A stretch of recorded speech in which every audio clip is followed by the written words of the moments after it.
A helicopter moves horizontally in the x direction at a speed of 120 miles per hour. Knowing that the main blades rotate clockwise with an angular velocity of 180 RPM, determine the instantaneous axis of rotation of the main blades. Well, what I'm going to do is sketch the helicopter. I have worked this one out already. Let me find it. I'm going to sketch the main blades and analyze their motion, because really that's what all of this chapter is about, is analyzing the motion of bodies, and bodies can rotate. So let's just sketch the blades themselves as one huge circle, because we know they're going to sweep out this circle. Let's put our x-axis positive in this direction going up the board. And so the velocity of the center of these blades, we know, is 120 miles per hour. And we'd like to find at what point the blades are not moving with respect to ground. In other words, we'd like to find the instant center of those blades with respect to ground. And it's not right there, right? Because the ground is not moving, this point is moving, so that cannot be the instant center. Now, if the rotation is like this, at 180 revolutions per minute, which matches what they gave us, then we should be able to find the instant center. But let's first of all convert these. Let's see. There are 2 pi radians per revolution, so the revolutions go away. There's 1 minute per 60 seconds, so the minutes go away. We'll have radians per second. In fact, it's about 18.85 radians per second. That's the angular speed. Let's convert the velocity as well. 5280 feet per mile. The miles go away. 1 hour is 3,600 seconds. Whoops, crossing off the wrong thing.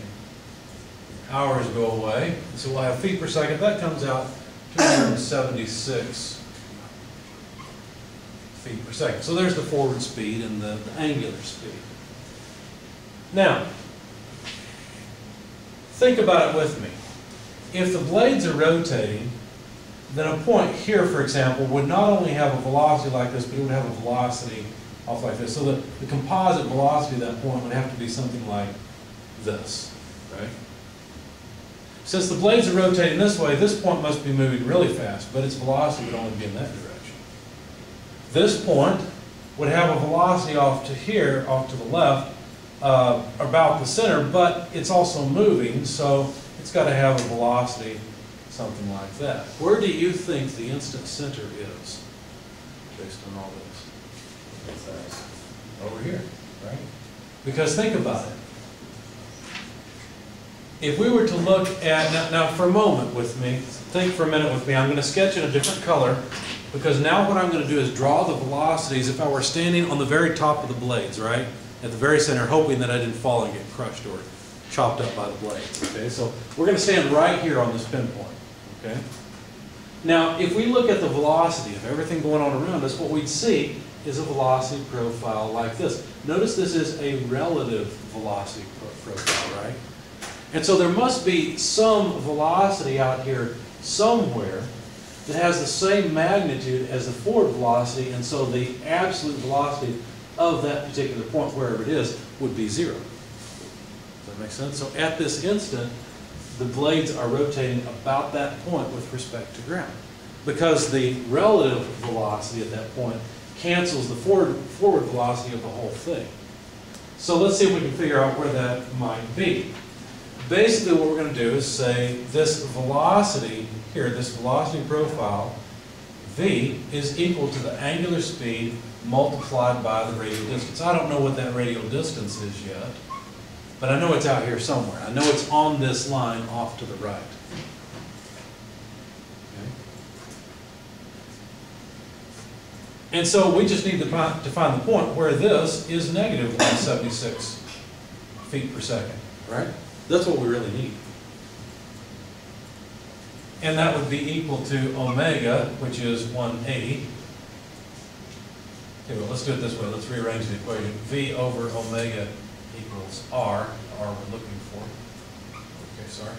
So all I have to do is divide by 18.85 radians per second. We have to be a little careful here though, because notice that I've plugged in a negative velocity since it's against the coordinate system, but really the equation is omega cross r. And so if you take the direction vector of rotation, which is into the board, and cross it into the radial vector, you get a vector in this direction. So there's another negative sign that comes from here. I just need to attach it. It doesn't really matter. Okay? Hope that doesn't confuse you too much. What is W again? I don't know. W is omega. It's the angular speed. And I'm sorry I didn't write down the symbol here. Omega equals the 180 revolution. So that radial speed, the seconds are going to go away. Remember, radians go away for free. And so we come up with about 9.337 feet as the distance from here to here. Now, what if there's no blade out at 9.337 feet? It doesn't matter, right? It can be well beyond the blades and yet still be the point on the blades where there's zero speed, even though the blades have no material out that far. Just like the blades could actually be over here. Maybe that's where the blades are. This point is still the point on the body that has a zero velocity. Does that make sense? Okay. I like this problem because it's a simple one, but it also gives you this idea that instant centers do not have to be where there's material on the body. They can be off of the material of the body and still be something relevant to the body and interesting and useful. Questions? Comments?